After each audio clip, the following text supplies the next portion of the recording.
I still have a dream. Trabalhadores do campo.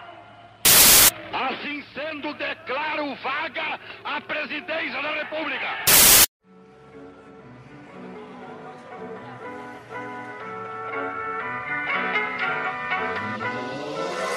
Bom dia, boa tarde, boa noite para você que está ouvindo o Pod História. Chegamos no 19º episódio do podcast e eu resolvi trazer para vocês um debate sobre o orientalismo. Como o Ocidente inventou o Oriente. E para essa conversa, o Pod História tem como convidado o Dr. Fábio Saad. Professor, se apresente aos nossos ouvintes, por favor. Olá, vocês que estão nos ouvindo.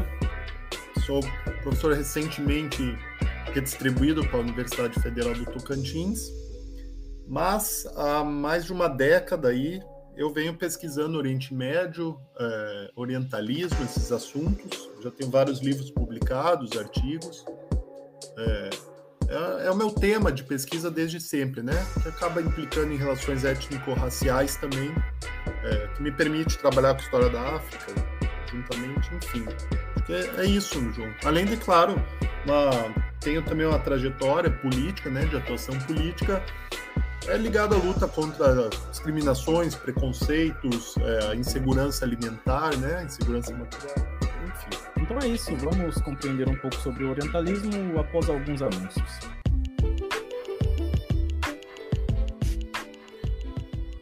Pessoal, para você que escuta o Pod História pelo Spotify, eu peço para que você avalie a qualidade do podcast, seguir e também ativar o sino para que o Spotify notifique você toda vez que surgirem novos episódios.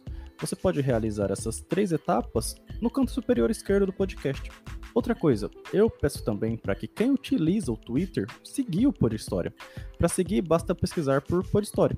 Por fim, eu peço para que você apoie o podcast com qualquer valor para que nós continuemos trazendo conteúdo sobre diversos temas de história e fomentar também a história pública. Para apoiar com qualquer valor, basta fazer um pix no e-mail podhistoriapodcast@gmail.com.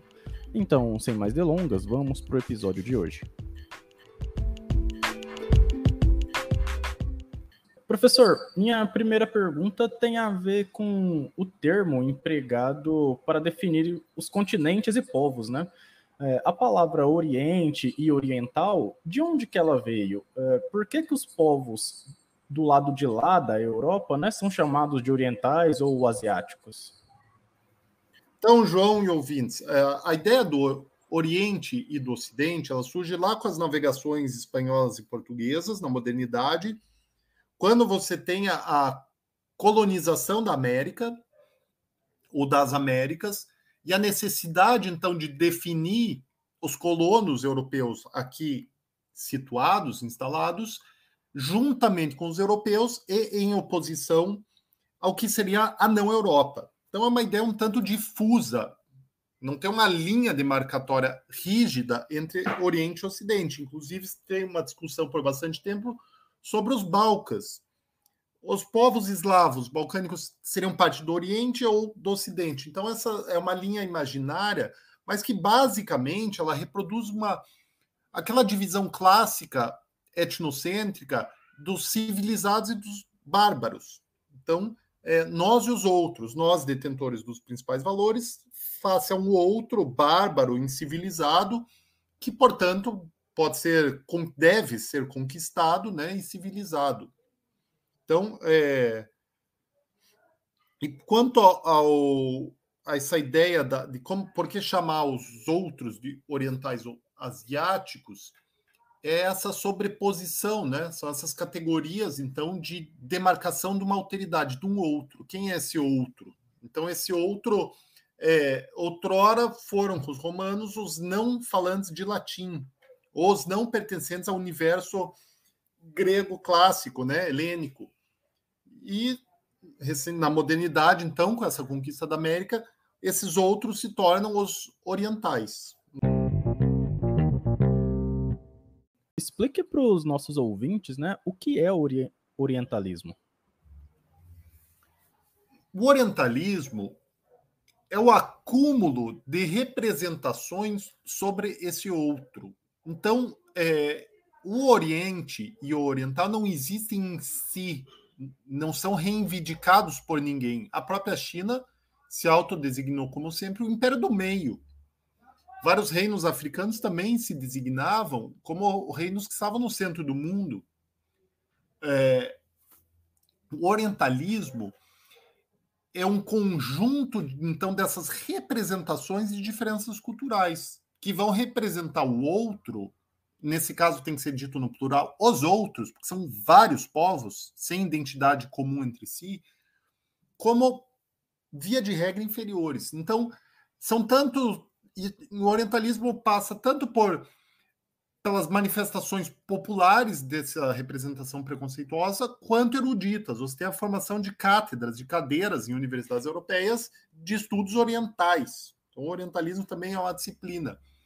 Mas a melhor definição que o Said também traz é do orientalismo como uma ideologia que vai servir, vai justificar a dominação e exploração do outro. Como eu já disse, se o outro é inferior, cabe a nós civilizá-lo. Então, é o mesmo debate atlântico sobre o direito ou não dos europeus explorarem as riquezas, explorarem o trabalho indígena análogo à escravidão. Aquele debate do Bartolomé das Casas e Gine Sepúlveda. Então, o orientalismo ele também vai cumprir essa função, ele vai inferiorizar sistematicamente os outros, assim justificar sua dominação. Por exemplo, João, ficar mais concreto, quando a gente termina a Primeira Guerra Mundial, você tem o Tratado de Versalhes, que acho que todo mundo já ouviu falar, a história da Alemanha nazista, a oposição do Hitler a essa humilhação e tal. Em relação aos povos não europeus, você tem o artigo 22 do Tratado de Versalhes, que fala literalmente sobre a necessidade de administrar os povos ainda incapazes de autogoverno. Então veja como essas representações culturais, elas acabam de fato justificando um domínio político e econômico. Assim você justifica os mandatos europeus em África e na Ásia, pretensamente dizendo que os povos são incapazes de se governar e precisam de nós, os superiores da civilização, para os educarem, né, na senda do progresso. Então, o orientalismo é esse conjunto de representações culturais do outro, nunca aceito pelo outro, obviamente, né? São olhares sobre o outro, inferiorizando o outro. Não é uma reivindicação, um movimento orientalista, né? Embora alguns, claro, como é comum, o próprio movimento negro face ao uso depreciativo, né? Da ideia do nigger, vai se apropriar dessa definição muito difusa também do negro, porque envolve muitas etnias africanas, e vai, então, ressignificar positivamente. Alguns intelectuais do universo islâmico, chinês e japonês também ensaiaram um movimento de resistência anticolonial baseado nessa não-europeidade, mas jamais aceitando sua suposta inferioridade, né?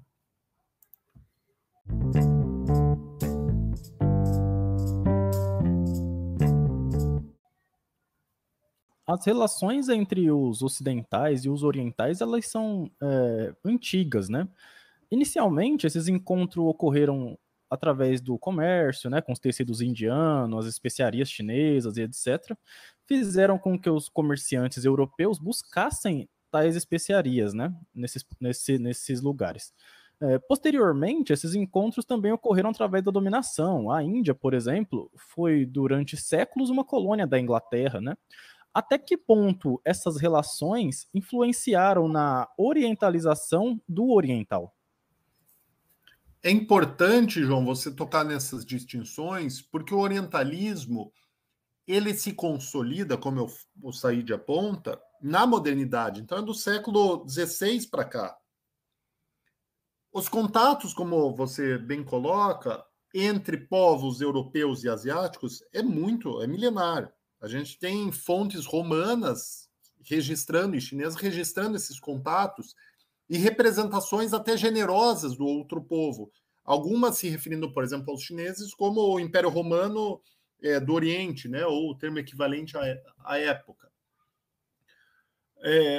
A Rota da Seda também você tem, as viagens do Marco Polo, tem representações fantásticas do Oriente. Nem sempre esses ditos orientais, entre aspas, foram representados como inferiores, mas você tem uma sistemático, um investimento cultural que os representa sistematicamente como inferiores na modernidade, a partir justamente da dominação sobre alguns territórios e criação de entrepostos, como o caso da Índia, começa com os entrepostos e depois é submetida a um domínio, né, imperial britânico, que vai durar séculos. Mas a gente não pode colocar isso tudo numa continuidade e dizer que é a mesma coisa. Essas representações culturais variaram no tempo.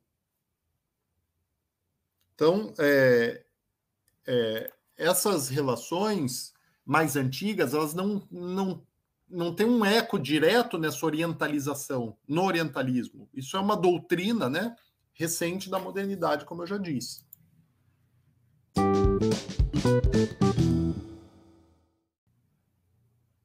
Os povos asiáticos, eles se consideram orientais? E como eles enxergam, né, esse rótulo criado para eles? É complicado trabalhar com essa definição de Oriente e Ocidente, porque ela é unilateral. Como eu havia dito, ela é uma criação que se dá a partir de Europa para criar uma distinção entre um nós civilizado e um outro bárbaro. Como eu disse, alguns intelectuais ensaiaram uma unidade anticolonial, mas não nos mesmos termos que os definiam como orientais. Então, a percepção dessa distinção fora da Europa é muito mais uma posição entre nós, povos colonizados ou ex-colonizados, contra eles, os antigos colonizadores. Por exemplo, João, a Conferência de Bandung, tá? Que vai fundar praticamente o movimento dos países não alinhados durante a Guerra Fria. Conferência de Bandung e os países não alinhados é basicamente, qual que é o cimento desse grupo? É justamente a luta anticolonial. Então você não tem uma apropriação do caráter negativo dessas representações culturais. O que você tem é uma convergência em torno da luta anticolonial, que vem... claro, isso acaba se enfraquecendo, porque a gente tem a consolidação das independências dos Estados nacionais, mas até hoje, se você pegar o Estatuto da União Africana, você vai ver que é muito claro como o anticolonialismo ele também vai servir de cimento, então, para essa outra identidade, né? Mas não como nós orientais, porque não faz sentido você dizer que é uma unidade cultural entre povos árabes, turcos, persas, tá? Para ficar aqui dentro do rol do islamismo. Não há essa unidade cultural. Quando você insere aí povos do subcontinente indiano, povos da dita Indochina, da China, Japão, Coreia, como que você vai dizer que há uma unidade cultural oriental? Não há. Isso é fruto da imaginação europeia que tenta criar...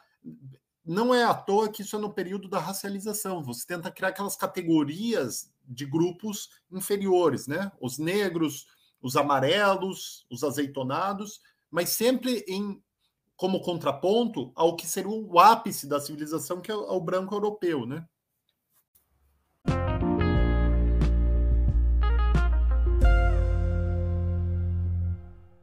Professor, Hollywood, através de diversos filmes, né, alimentou e ainda alimenta o estereótipo contra os povos do Oriente, né?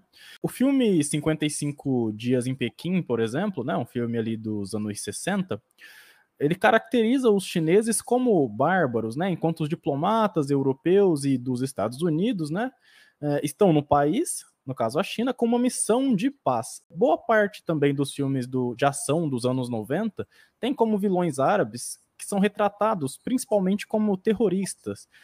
Os filmes da Disney também utilizam em larga escala os estereótipos, né, que o Ocidente tem em relação ao Oriente. O filme do Aladdin, por exemplo, é um exemplo bom sobre isso. Por que a indústria cinematográfica alimenta as sociedades ocidentais com tais estereótipos e por que há essa perseguição, né? Essa questão ela é de difícil resposta, João, ao menos para mim. Sempre tive dificuldade em responder isso, entender isso. Por um lado, a gente tem uma reprodução acrítica de estereótipos culturais. O cinema, como uma obra de arte, ele é baseado num roteiro criado por um sujeito que pertence ao universo cultural e acaba acriticamente reproduzindo muito dessas representações do outro, né? Então você tem esse ponto. Por outro lado, e daí que a minha dificuldade em versar sobre isso, minhas dúvidas, quais as conexões entre as agendas políticas, tá? As agendas políticas governamentais ou as agendas econômicas dos grandes conglomerados empresariais, sobretudo estadunidenses, com a indústria cultural? Qual é o ponto de convergência? Porque é um fato concreto é que os estereótipos orientalistas, eles reforçam o discurso da necessária dominação sobre o outro, dessa dominação para civilizar o outro, tá? Mas dá uma resposta taxativa sobre o porquê dessa insistência na reprodução estereotipada do outro é complicado. O fato é que ela existe concretamente. Se a gente pegar aqui um exemplo, um filme de animação, Festa da Salsicha. Tá? Festa da Salsicha é uma animação relativamente recente, salvo engano, de 2016, no qual se representa as comidas ganham vida no mercado. Ali como as comidas, o falafel, tá? Uma comida árabe, ele é representado, entre outras. Daí você vê a reprodução desses estereótipos até numa animação infantil como Aladdin. Mas Aladdin é mais antigo, até Festa da Salsicha de poucos anos atrás ainda reproduz esses estereótipos. Agora é difícil apontar os pontos de conexão de forma taxativa, mas é fato que isso acaba legitimando, por exemplo, discursos como o do Bush, a guerra contra o eixo do mal, a intervenção no Afeganistão, no Iraque. A própria persistente dominação racista sobre o povo palestino também, sobre esses estigmas do terrorista, né? O terrorista que você coloca nos anos 90, que realmente é um dos temas fortes dessa cinematografia estadunidense, o terrorista, o que é o terrorista? Ele é o esvaziamento da narrativa do outro. O terrorista é um ninguém representado apenas como negativo. É a mais pura ausência de narrativa. Ele não tem uma causa, ele odeia. Ele é um sujeito que precisa ser neutralizado, porque ele não tem vida, ele não tem uma narrativa, ele apenas quer matar, exterminar, estuprar. Então é a forma mais pura dessa estereotipificação negativa do outro. Você esvazia qualquer sentido do outro, tratando como um mal absoluto, né? Fatalmente você legitima daí as agendas políticas de dominação ou extermínio desses grupos, né? Agora não posso te dizer se há um contato próximo e se essas indústrias culturais estão a serviço de uma agenda política mais ampla. O fato é que elas reproduzem esses estereótipos sistematicamente.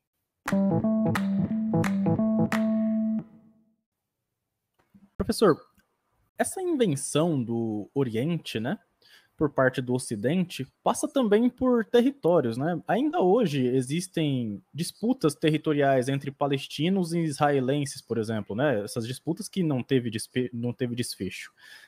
Existe uma parcela de culpa dos países ocidentais nesses conflitos territoriais que ocorrem dentro do Oriente Médio?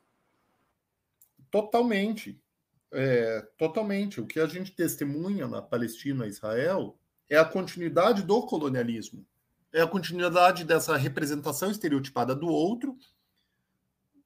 Primeiro, esse outro é negado, a presença dele. Se a gente pega o discurso do sionismo, que é um movimento ideológico nacionalista que leva à fundação de Israel como Estado judeu, é o bordão colonial clássico de negar a ausência do, entre aspas, nativo, do indígena. O território está vazio, nós vamos fazer o deserto florescer. Então você nega que aquele território estava habitado, você coloniza, expulsa, extermina os outros. A fundação do Estado de Israel, ela se dá a partir de um processo de limpeza étnica. Isso já está bem aceito, sim, bem comprovado. E essa limpeza étnica, ela não termina em 48, ela começa e continua. Israel nega a direito de retorno e restituição dos refugiados palestinos, até hoje. Porque se eles retornam, acaba com a maioria judaica reivindicada. Qual que é a parcela de culpa dos potentes ocidentais? Ela é total.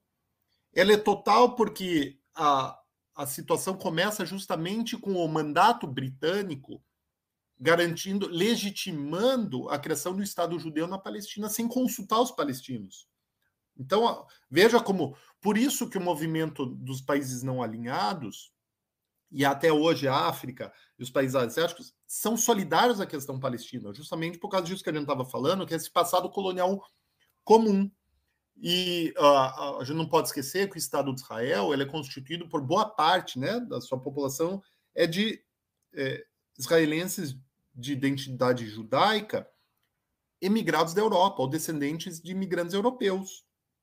O que cria, por exemplo, um padrão estético branco de olhos azuis como o sinônimo de beleza. Isso se reflete até nos concursos de beleza, né? Quem são as mulheres mais belas? São essas de origem europeia.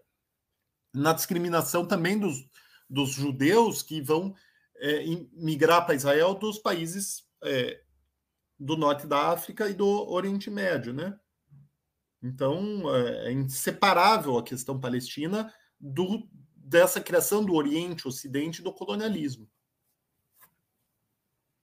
Inclusive, João, quem blinda Israel nas decisões do Conselho de Segurança da ONU é Estados Unidos, França, Inglaterra, mais Estados Unidos, né? Assim, de forma sistemática. Então, embora Israel viole quase todas as resoluções internacionais e tratados, tem uma imunidade diplomática, não é parte do eixo do mal.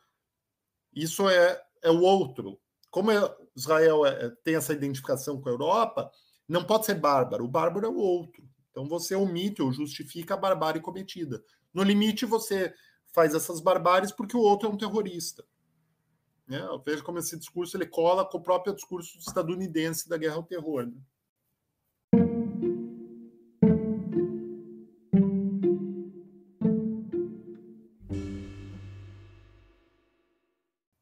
Professor, ainda falando sobre os israelenses, né? Eles são, ao meu ver, um caso bastante interessante sobre a questão do orientalismo, né? Israel hoje é um país situado na região do Oriente Médio, entretanto, o senso comum muitas vezes os tratam como um país europeu, né? Levando um pouco assim para o lado do futebol, os times de futebol israelense, vira e mexe você vê eles jogando a Liga dos Campeões da Europa, que é a principal competição de clubes de futebol do mundo.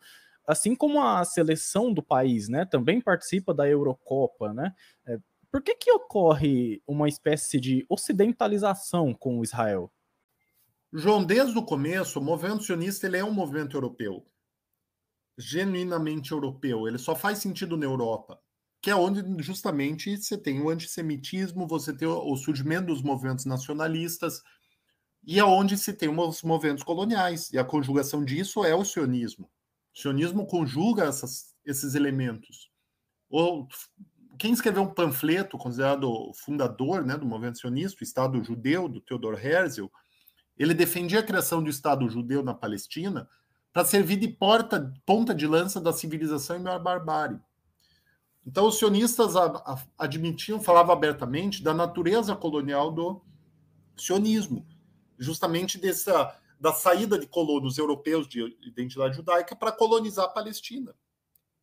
Isso é histórico, é comum esses vínculos e que se mantém. Então, a ideia desses... alguns usam o termo, eu não gosto, de euro-judeus, porque, como toda a sociedade colonial, os colonos... de colonialismo de povoamento, os colonos se nativizam, tá? Assim como na África do Sul. Então, a gente não pode ignorar esse processo de nativização dos colonos. Mas essa identidade europeia se mantém, como você coloca. É bizarro. Um time que... A FIFA aceita isso, né? Um time que está de um país da Ásia joga a eliminatórias da Copa do Mundo na Europa. Joga o Mundial de Clubes, não joga com o Hilal, o Ahly, que nem a gente está vendo agora, mas vai jogar lá com o Arsenal, com o Chelsea, ou os outros clubes. Isso é parte, João. E infelizmente isso serve para blindar Israel de um fato óbvio, que é o apartheid. Israel comete o crime de apartheid. Há 10, 15 dias atrás, até a Anistia Internacional publicou um relatório extenso defendendo a tese do apartheid israelense. Então, essa situação, João, ela vem ficando desconfortável cada vez mais para as lideranças ditas ocidentais de ter que lidar com essas sistemáticas violações. Então, não é surpreendente se a gente testemunhar em breve, João, tentativas de desocidentalizar Israel. De dizer, não, nós não temos relação com isso. Nós não temos mais a ver com isso. Isso é um processo exógeno. Tá? Porque algumas linhas vermelhas, né, da barbárie já foram ultrapassadas, como essas séries de relatórios sobre o crime de apartheid, né, que é uma coisa que gerou um mal-estar tremendo para a África do Sul e para o Ocidente, que tinha que justificar o apoio continuado à África do Sul em meio à Guerra Fria. Hoje em dia não se tem Guerra Fria. Não declarada, a gente sabe das disputas geopolíticas, né, Estados Unidos, China, Rússia, etc., Irã, mas não se dá nos mesmos termos.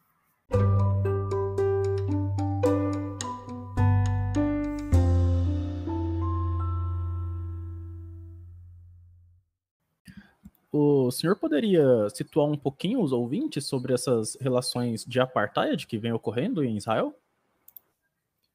O apartheid, João, ele, claro, a palavra africana, né, que vem lá dos Boers, os colonos holandeses na África do Sul, lá do século XVII, mas o apartheid ele deixa de ser uma palavra, uma ideologia política do Partido Nacional Sul-Africano para se tornar uma tipificação jurídica. O apartheid, então, vamos pensar que ele sai do campo da história, de uma experiência histórica específica na África do Sul, e se torna uma categoria jurídica internacional, igual ao genocídio.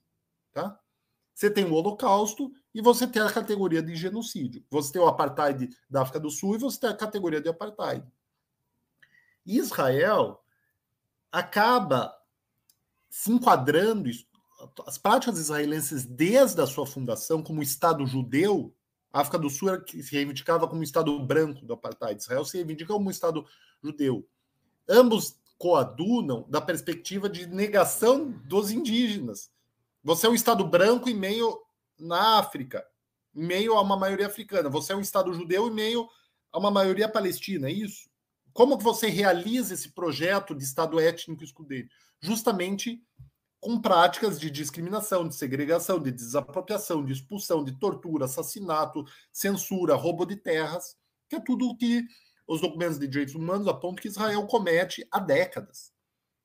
Mas só recentemente a gente tem uma inflexão nesse debate, o uso da tipificação internacional de apartheid. Isso começa lá na ONU em 2007, começa um pouco antes em fóruns internacionais de ONGs, tá? Mas quando isso começa a ser mais institucionalizado e ficar público, é num relatório do John Dugard, como relator especial da ONU, do Conselho de Direitos Humanos, que vai aventar a hipótese do crime de apartheid. Do 2007 para cá, várias ONGs, como até a mais recente Anistia Internacional, acho que é a principal ONG do mundo, porque ela é dos anos 60, ela quase que funda o Movimento Internacional de Direitos Humanos, até a Anistia Internacional e o Human Rights Watch reconheceu o crime de apartheid. Então isso já está, como diz outro relator da ONU, Richard Falk, já está para além de qualquer dúvida razoável que Israel comete o crime de apartheid. A negação disso é só por motivos políticos. Daí a gente entra no negacionismo. A gente pode negar qualquer coisa que a gente quiser, mas daí é fim político. Cientificamente é fato consumado que Israel, lamentavelmente, comete o crime de apartheid. O que, João? O que conecta tudo isso que a gente está falando? Porque o apartheid é impensável sem o colonialismo. O apartheid é uma expressão de uma sociedade colonial que não termina, que o poder não passa para as mãos dos colonizados, e sim para uma minoria identificada com a Europa, com os colonizadores, né? Então, o apartheid era definido na África do Sul como um colonialismo de tipo especial. E o mesmo se aplica à Palestina. Então, veja como nosso debate ele é extremamente atual, né? O que é impensável, porque isso é uma expressão dessa ideologia orientalista. No limite, eles são inferiores, são orientais, são terroristas, são escambau. Então, eles não merecem ter os mesmos direitos que nós.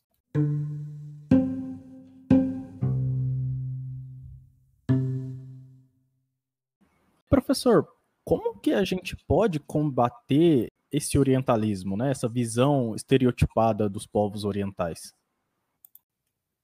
Dessa forma como você faz, João, de trazer esse debate, eu acho que um documento que eu amo, maravilhoso, que é as Diretrizes Curriculares Nacionais para a Educação em Relações Étnico-Raciais, tem que ir além do contexto fundante do documento, que é o contexto afro-brasileiro, mas ele não se limita ao contexto afro-brasileiro, se limita a todas as relações étnicas, as representações das diferenças. Então, a sala de aula é um espaço fundamental, João. Trabalhar o orientalismo como uma forma de racismo, tá? Isso fica muito mais palpável, a comparação. Por exemplo, você está falando tanto de Palestina e Israel, de como os palestinos são sistematicamente descritos de forma semelhante a como eram os povos indígenas da América ou os povos assim, acorrentados e arrastados para cá da África, né? Escravizados. Como essas representações racistas e subalternizadoras do outro se reproduzem. Eu acho que a gente tem que fazer essas iniciativas como a sua, é muito boa, mas também um trabalho em sala de aula e um trabalho nas redes sociais, né? Claro. Essa disputa é a disputa para a criação de uma cultura solidária, né? De respeito à dignidade humana e aos direitos humanos. Isso vai se dar em diferentes frentes. A gente tem que se prestar a isso, porque amanhã ou depois somos nós as próximas vítimas de discriminação sistemática, né? Então, e é uma questão de direitos humanos, você representar o outro de forma discriminatória é uma violação grave de direitos humanos, que merece o repúdio de todo mundo, né? Mas para isso as pessoas têm que ter consciência. É o primeiro passo, né?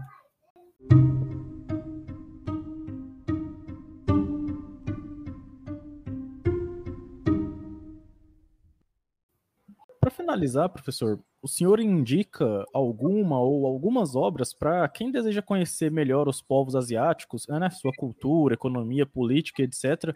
E aí, principalmente com a visão dos próprios orientais, né, sobre si mesmo, que eu acho que é importante para a gente poder conhecer um pouco melhor sobre esses povos.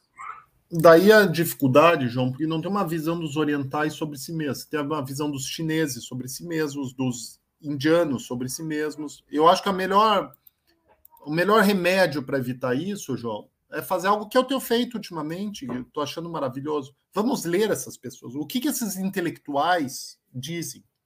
Por exemplo, Gandhi. Tem muita obra do Gandhi em português. Tem muita obra de filósofos chineses, árabes em português. Vamos ler esses caras. Vamos ver o que eles estão falando. Vamos sair do senso comum e das mídias hegemônicas. Vamos para... Pô, você quer se informar sobre a Palestina? Tem um portal, por exemplo, de eletrônica intifada eletrônica. Está em inglês, mas hoje em dia se traduz tudo em português com um clique. Vamos ler esse tipo de... O que essas pessoas... Como essas pessoas narram o mundo. A gente só pode fazer isso lendo essas pessoas. E não sujeitando elas a essas mídias, a esses meios, né, essas intermediações. É importante a gente ir direto nesses sujeitos. Por exemplo, eu tenho lido o Gandhi ultimamente, tem sido uma experiência fantástica, porque é um outro horizonte cultural, outro contexto cultural, mas que ao mesmo tempo ele está falando de questões humanas, que são aplicáveis. Ele está falando de questões lá da Índia colonizada, mas que são muito atuais.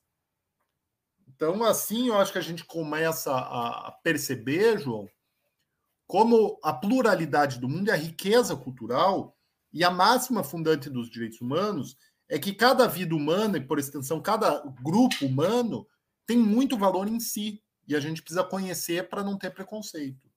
Eu acho que é uma boa finalização, né? Finalizo assim, né? De respeito, né?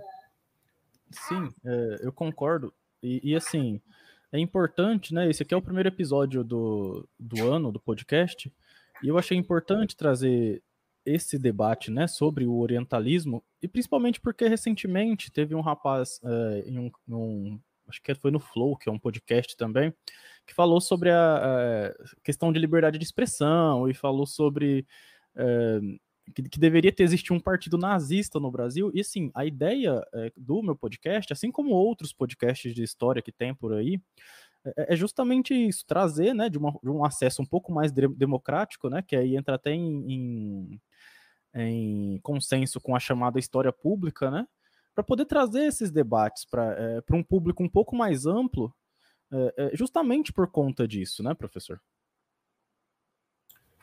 Não, é fundamental, João. Eu parabenizo você pela iniciativa, e é esse tipo de situação que você narrou há pouco que tem me feito refletir muito e me afastado de rede social. Hoje eu não tenho usado mais rede social porque eu tenho visto uma coisa muito superficial e que não tem muito a ver comigo nesse momento da vida que eu tô, onde as pessoas falam as coisas parece que é para receber aplausos, sabe?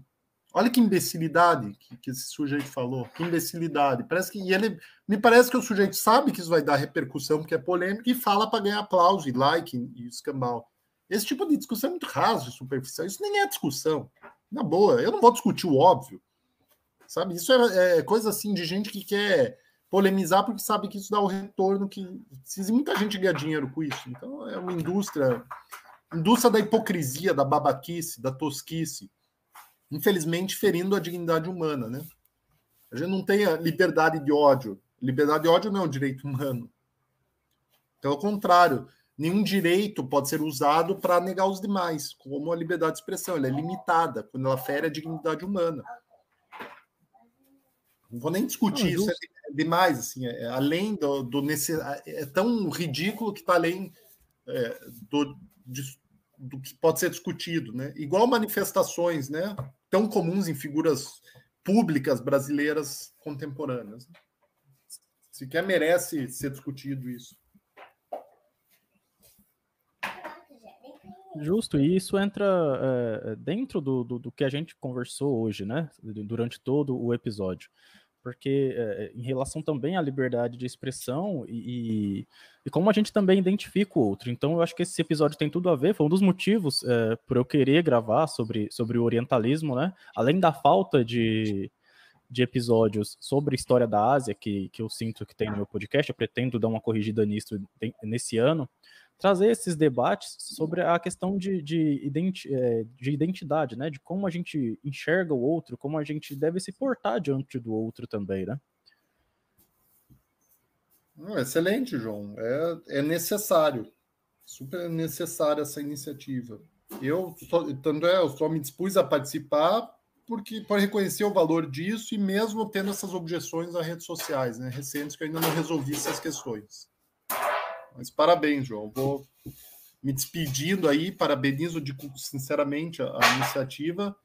São as lutas diárias que a gente tem que travar contra a ignorância, essas sombras, né, que persistem. Quando a gente tem todos os elementos para enxergar as coisas de modo cristalino em respeito ao ser humano e ao mundo, né?